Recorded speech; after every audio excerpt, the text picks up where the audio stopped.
नमस्कार दोस्तों, आज हम पढ़ेंगे विशेषण। विशेषण किसे कहते हैं? विशेषण क्या है? वे शब्द जो संज्ञा या सर्वनाम की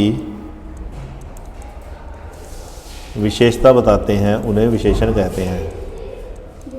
उन्हें विशेषण कहते हैं। जैसे काला,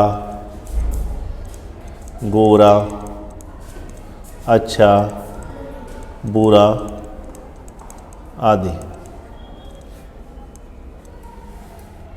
भेद। विशेषण के मुख्य रूप से 4 भेद हैं। कौन कौन से? पहला है गुणवाचक विशेषण, दूसरा है संख्यावाचक विशेषण, तीसरा है परिमाणवाचक विशेषण और चौथा है सार्वनामिक विशेषण। गुणवाचक विशेषण क्या है? जिस शब्द से किसी के रूप, रंग, गुण, दोष का बोध हो उसे गुणवाचक विशेषण कहते हैं। जैसे काला घोड़ा, यहाँ पर घोड़ा क्या है? काला, और ये किसके? रंग का। रंग का जो है बोध हो रहा है, इसलिए ये गुणवाचक विशेषण है। संख्यावाचक विशेषण, जहाँ पर संख्या का बोध हो।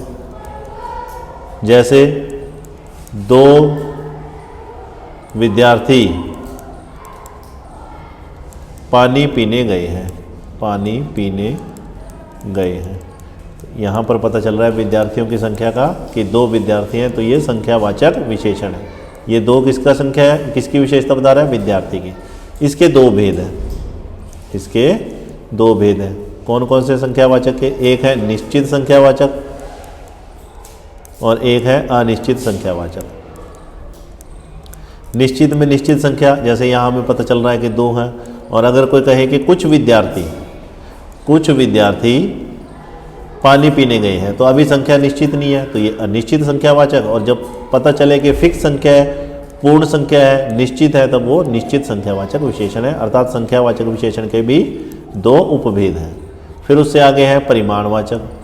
परिमाणवाचक विशेषण, जहाँ पर हमें जो है वो जो शब्द संज्ञा या सर्वनाम के नाप तोल, किसका? नाप तोल का बोध करवाते हैं।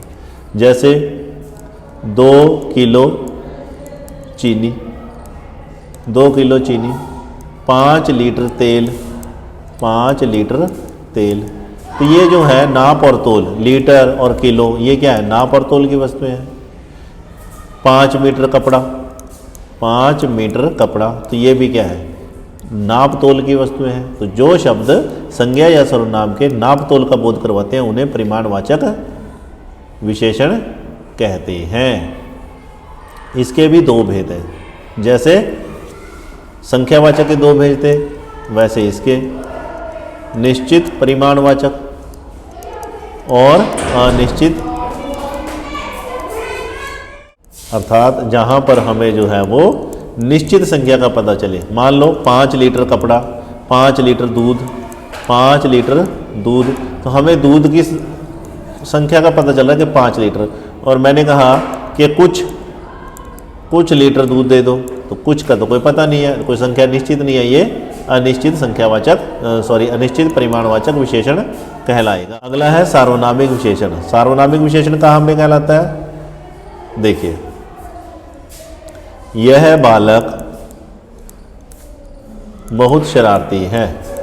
यह बालक बहुत शरारती है। जो विशेषण है वो किसकी? संज्ञा सर्वनाम की विशेषता बताता है। तो यहाँ पर यह जो है वो किसकी? बालक की विशेषता बता रहा है। लेकिन विशेषता कैसी? सांकेतिक। अर्थात जब आप किसी को बोलेंगे कि यह बालक, तो किसी न किसी की तरफ क्या करेंगे? इशारा तो करेंगे, तभी तो पता चलेगा कि यह बालक, वह आदमी। तो यह और वह, ये क्या है? सांकेतिक। यह पुस्तक, कोई पुस्तक होगी तो आप उसकी तरफ इशारा करेंगे। तो यह और वह, जो शब्द संज्ञा या सर्वनाम से पहले आकर, जो सर्वनाम शब्द संज्ञा से पहले आकर विशेषण का काम करते हैं, जो सर्वनाम शब्द संज्ञा से पहले आकर क्या करते हैं, सर्वनाम विशेषण का काम करते हैं, उन्हें सार्वनामिक विशेषण कहते हैं। जैसे यह बालक, नॉर्मली क्या है, सर्वनाम जो है वो क्या संज्ञा के स्थान पर प्रयोग होता है। यह बहुत शरारती, ऐसा होना चाहिए था, लेकिन यहाँ पर तो संज्ञा भी आ गई और सर्वनाम भी आ गया। तो यहाँ पर ये सर्वनाम क्या कर रहा है, ये सर्वनाम जो है वो विशेषण का काम कर रहा है। अब ये सर्वनाम नहीं है, अब ये विशेषण बन गया है, तो इसे हम कहेंगे सार्वनामिक विशेषण। नाम से ही पता चल रहा है, सार्वनामिक विशेषण। अर्थात जब कोई सर्वनाम शब्द संज्ञा से पहले आकर विशेषण की तरह काम करे, उसे सार्वनामिक विशेषण कहते हैं। उम्मीद है कि आपको आज का चैप्टर समझ में आया होगा। देखने के लिए धन्यवाद।